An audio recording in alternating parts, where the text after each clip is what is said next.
And right now, bringing an update from what's going on at the National Assembly. The roll call is done by the clerk of the Senate, calling out the names of those present to ensure that everyone's there and they make up to a quorum, as we saw in the Constitution. They make up 2/3 of the members elect. That was done, and then Senator Akpabio was nominated by Senator Ali Ndume for the position of the Senate President. That is what's going on at the moment in the Red Chamber. Right now, this is the Green Chamber, where that's also happening. Apparently, it's happening simultaneously. Roll call nominations for those that will occupy the principal offices in the National Assembly. Yeah, that's a footage from the Senate, from the Red Chamber. Roll call happening. That's the clerk of the House. That's the deputy clerk making the roll call. Then after that, all follow is the nomination of those George nominating Senator Akpabio for the office of the President of the Senate. And while we keep you abreast of what's happening at the National Assembly, it's happening as we speak. Again, we'll bring you updates as they come in. We have joining us virtually the former Speaker of the House of Representatives, Right Honorable Yakubu Dogara. Good morning, and thank you for joining us. Thank you, Chamberlain. Okay. Thanks for having me. This is Neota. Chamberlain is not here today. Okay, no, thanks. All right, Honorable Dogara, let's start off with an assessment. You have been former Speaker and you were part of the 9th Assembly, but let's look at how would you describe the last Assembly now that the 10th Assembly has been inaugurated? How would you describe the activities and the effectiveness of the 9th Assembly? Well, I think being a member myself, I don't think it falls within my competence to assess really the effectiveness of the 9th Assembly. But you know that the 9th Assembly came at a trying moment. We had the COVID pandemic, and as it were, it cut short the life of that assembly because for many legislative days, the Parliament didn't sit. But all being said and done, I think we have done well. And I'll leave the rest to history makers to judge and then properly put the character of the 9th Assembly in its context. Okay. In our last guest, we had three guests in the last segment who talked about the activities of the 9th Assembly vis-a-vis going into the 10th Assembly. But one of the things that we looked at was the amendment to the 5th Amendment of the Constitution that affected the National Assembly, and that had to do with the inclusion of a number for the quorum for inauguration and the first sitting.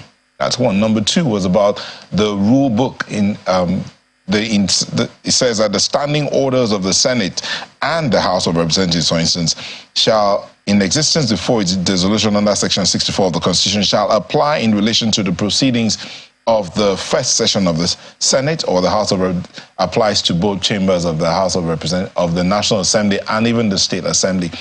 Now, in the course of that conversation, we asked why that needed to be, considering also that these are men and women who understand they're coming there to serve the nation. Do they need to have these amendments to the Constitution just for them to be able to function?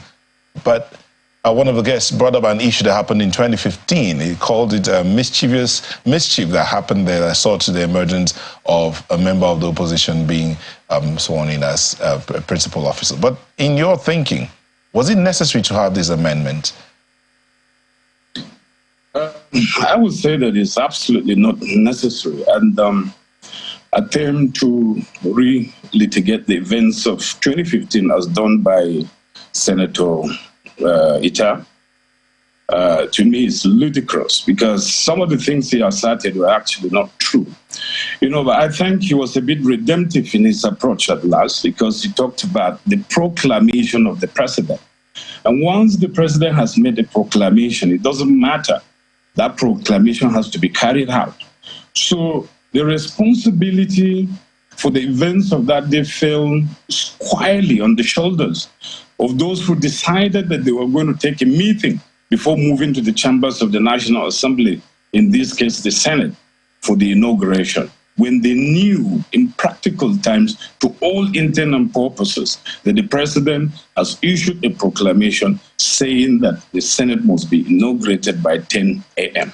So he was trying to blame, I've heard of these conspiracy theories, imaginary roadblocks were set up, mobilization was done, as if something wrong happened that day. He knows very well. He knows, and I know, we have been members of that institution. There is no single inauguration day in history that is not characterized by that kind of traffic.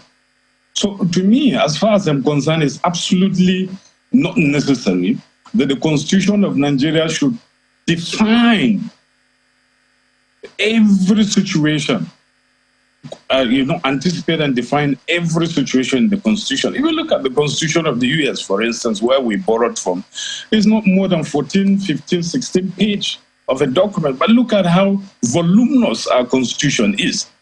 Everyone who is elected into Parliament should know that he has the obligation to present himself in the chambers by the time of the proclamation that is embedded in the proclamation by the president. And in this case, senators-elect decided to go and take a meeting outside the parliament before they move in. So movement into and out of parliament on inauguration day, since the days I became member, have always been very tough. There were instances where we had to disembark from our buses in order to trek into the chambers. He knows that. So there was no imaginary roadblocks. The question was that some decided that it was more important for them to go for a side meeting instead of honoring the time that was embedded in the proclamation of Mr. President.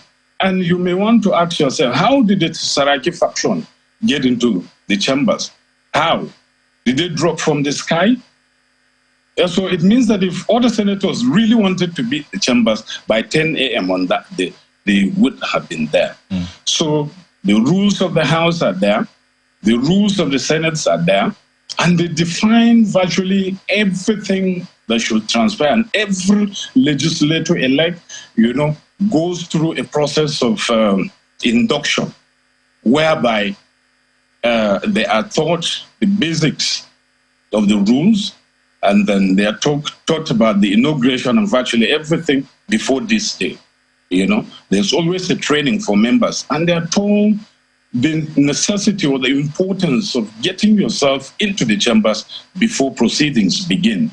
So having said that, if we were to define every situation, every mischief that happens and provide for it under the Constitution, at the end of the day, the whole of this space called Nigeria may not even be able to take the volume of document that the Constitution will transmutate into.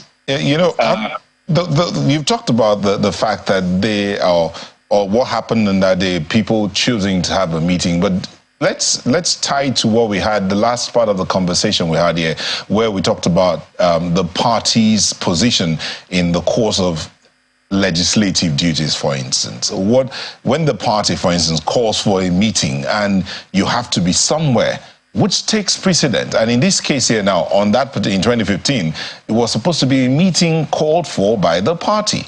So you expected these lawmakers not to heed to the call of their party? No, okay. When you have a meeting summoned by the party and then a proclamation of the president on the inauguration of the National Assembly, which one to a rational mind will take precedent over the other?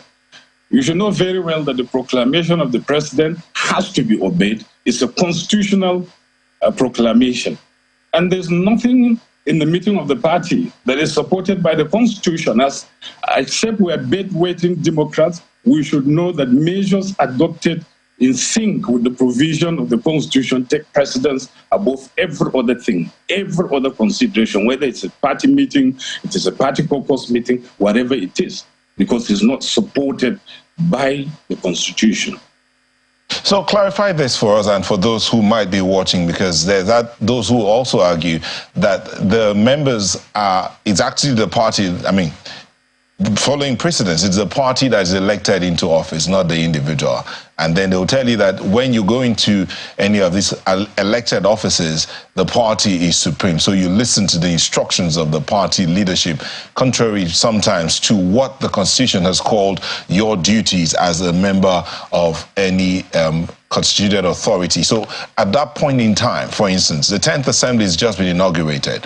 They are going in there. A mandate had been given, for instance, nominating a couple of people for principal offices.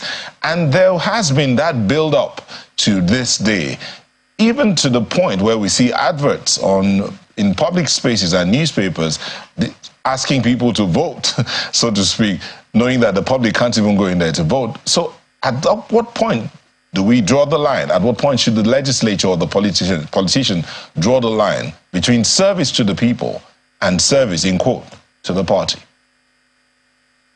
Well, you will very well know that the essence of democracy is that we shouldn't be ruled by the personal whims of powerful people, whether they're in the judiciary, whether they're in the executive, or whether they're in political parties. And the political party leadership knows very well that even the party itself, it's embedded in consideration in some legislative instruments that are enacted pursuant to provision of the Constitution. So the party itself is subject to the Constitution. And you see, we have to be reasonable in our consideration.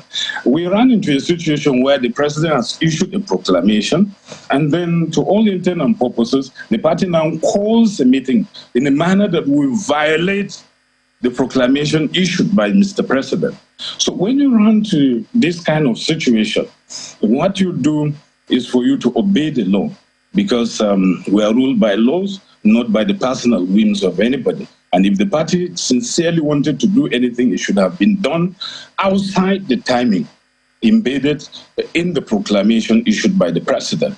And let me say this, why is it that the executive is always interested in who becomes the presiding officer in either houses of the National Assembly? Why? Why? Because if we are statesmen, someone has said that a statesman is a politician who places himself at the service of the nation, while a politician is a statesman who places the nation at his services. We all know that, to all intent and purposes, the essence of democracy is to save us from tyranny. But why should we seek the combination of executive, legislative, and judicial powers in the hands of one individual or in the hands of a branch of government? Why? If it is the service of the people we truly intend to do. And it's been said that democracies die in 3 stages: the election of an authoritarian leader, the concentration of the powers of government, and then the complete repression of opposition and the citizens. Any democracy, I dare say this, any democracy that cuts itself off from checks and balances severs its lifeline. It is condemned to bleed to death. And the problem has been that whether it is governors or executive at the federal level, they want to exercise legislative and judicial powers through entrenched practices in this institution. I think we shouldn't be looking at even the rules of the House or conduct of legislators. We should be looking at the executive and place the blame where it properly belongs. Why should someone who has been elected into executive positions seek to control the emergence of leadership of a parliament that is supposed to be independent? And I must say this, once you don't have an independent parliament, it is democracy in recession. The parliamentary work itself, legislative work, becomes stultifyingly boring. Progress is stymied, and the work of the people is not done. People think disagreement, equates with treason. But you see, the entire enterprise called democracy is built around the notion that we should be driven by consensus. There has to be executive, legislative, and in some cases, judicial consensus for us to move forward. Without disagreement, there can't be progress. So Honorable Dogara, you see, we're using today. You asked a question earlier, if I may come in here, you asked a question earlier about why it looks as if those in the executives want to somewhat control what happens in the legislature. But then the legislature, going by the Constitution here, is empowered to oversight what goes on in the executive, so to speak, not just enacting laws. Okay, one, enact laws. The other duty of the legislature is what? To do oversight. Does the executive control how the legislature does its oversight? Should that be the situation?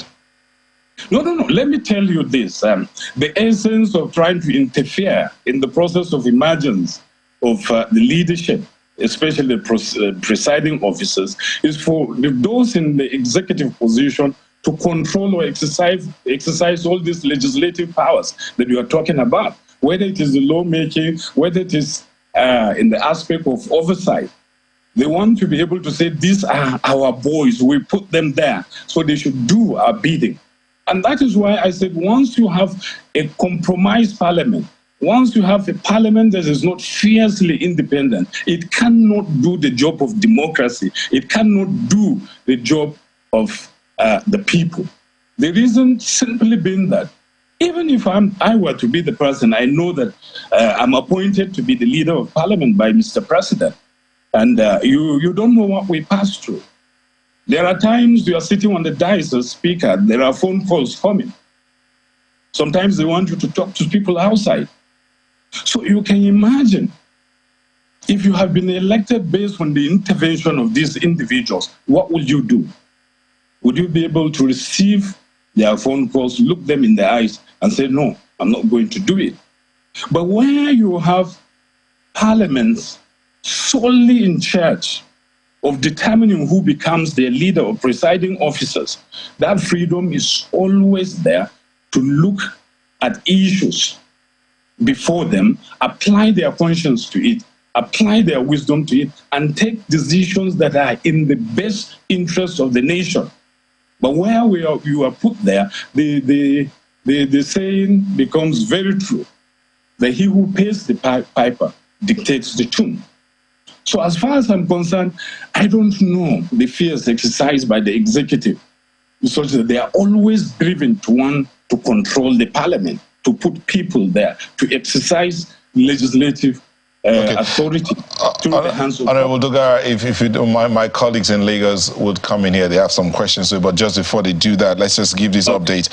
Senator Ishaku Abu has also nominated Senator Abdulaziz Yari as Senate President. The nomination of Senator Yari is followed by a point of order raised to counter the nomination, but senators raised voice is claiming a point of order is not admissible in this case, though the point of order was raised due to Senator Yari not being a ranking member of the Red Chamber. The clerk has declared nominations closed. In absence of further nominations, the contest will be between Senator Godswill Akpabio and Senator Abdulaziz Yari. 109 senators are present in the chamber, and they are present to do their votes. But over to you, Ayo Ambuki. Yes, thank you, Nyota. Interesting democracies in action already on the floor of the National Assembly.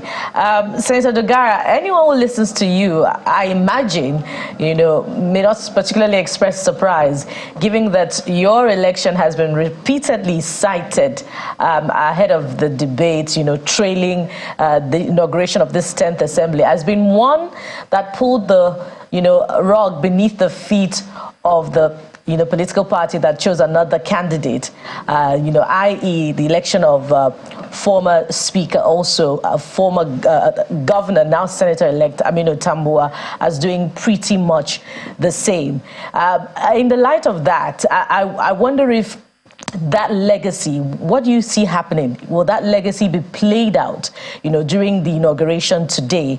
And if it will not be played out, what do you think about the fact that the preponderance of members-elect in this 10th Assembly being first-timers? How will it affect, the pressure from the political party to have their way in terms of the election of key officers into the National Assembly?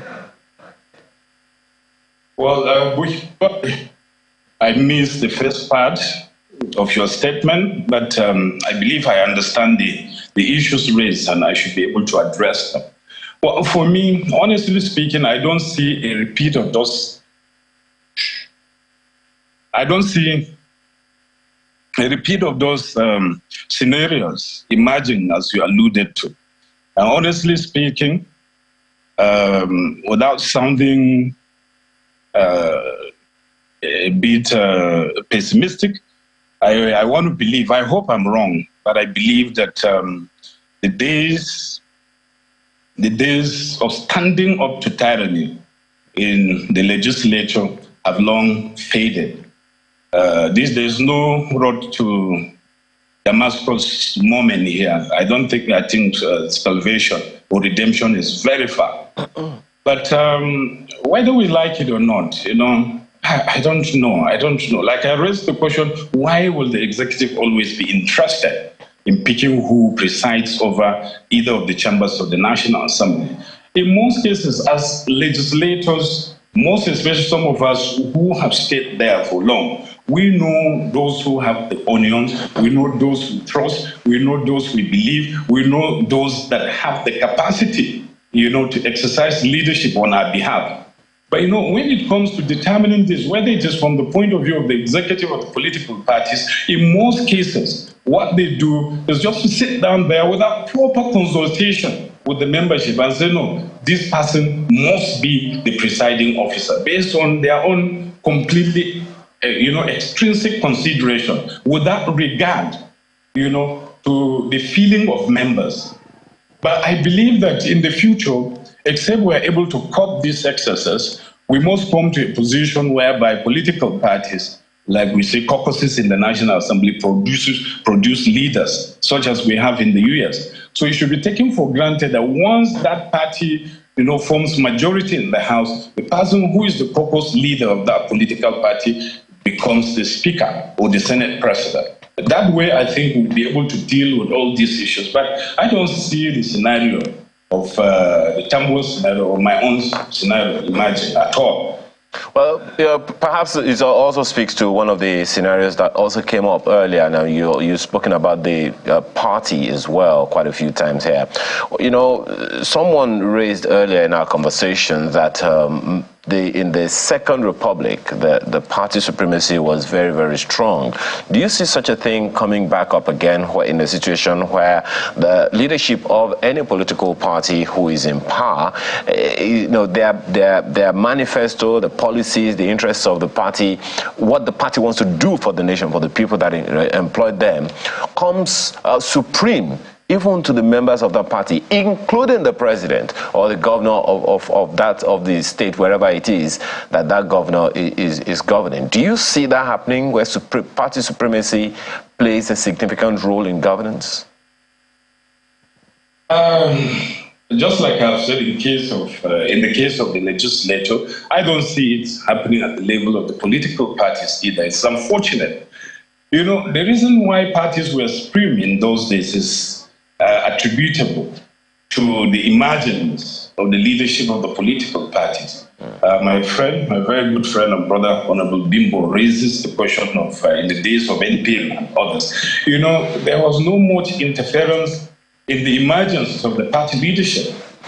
But if you look at the political parties today, how did the leadership emerge? If you ask yourself that question. So if a president is in a position to pick the leaders, the entire leadership of a political party, and the maxim I've quoted earlier on is saying that he who pays the piper dictates the tune is always there. So the chairman of the party is beholden to the president. He's almost running to the villa. Which also begs the question. My apologies, Right Honorable Dogara. Which also begs the question. At the end of the day, isn't it the responsibility of the political parties, the politicians themselves, to play the game according to how it ought to be played, as opposed to playing the politics of interests? Personal interests in most cases. I totally agree with you. And I think that is the point I'm trying to make, that we must act in the overall interest of the nation and the stability of our democracy. But in most cases where, you know, we are going for favors, you know, taking the position we're advocating requires resistance. Now, resistance is not about comfort. It entails suffering and sacrifice. And when you resist, you tend to lose a lot. And a lot of people are not in a position to do that, to exercise their powers to resist. So in most cases, they try to read, even if the president is not saying anything. You are in a meeting and people are saying, oh, we are reading the body language of the president. So they are trying to move towards, you know, the suggestion of his body language, even before he has said anything. Why? Because they don't want to be cut off from favors. So that is the problem. It's our problem. It's the problem of the political class. But if we're able to say, look, Mr. President, allow the leadership of our political party to emerge naturally. Let them, if zoning is okay, because I believe in inclusivity, but we don't zone to an individual. Allow individuals, tested politicians in that zone where that office has been zoned to contest. And then let it be that they emerge from the evolution of members of the political party. But in most cases, without consent, once the president said the A is elected, or he becomes, you know, the leader of the political party. And in that, you know, it's this independence of the party that suffers. They will continue to operate under the suzerainty of the executive or president, or whoever nominated them into those positions. There's nothing we're going to do about that. It cannot change. He who pays. Very much. Thank you very much. Right Honorable Yakubu Dogara, former Speaker of the House of Representatives. Thank you for coming on the show this morning and for sharing your thoughts with us. Thank you very much. Welcome. God bless. And that's the show today. I want to thank you for letting us be a part of your morning. I'm Neota Igbe. Yes, indeed. We'll keep our eyes on the inauguration process for you and bring you updates as they emerge. Thank you very much for being a part of the program today and for allowing us to share your morning. I am Bukola Koka. Live updates right now on channelstv.com. That's the first thing you see when you get to that website, channelstv.com. Live updates of what's happening in the National Assembly, the Senate, and the House of Representatives. The Speaker and the Senate, President of the Senate will emerge today. I'm Ayo Makinde. Have a wonderful rest of your day.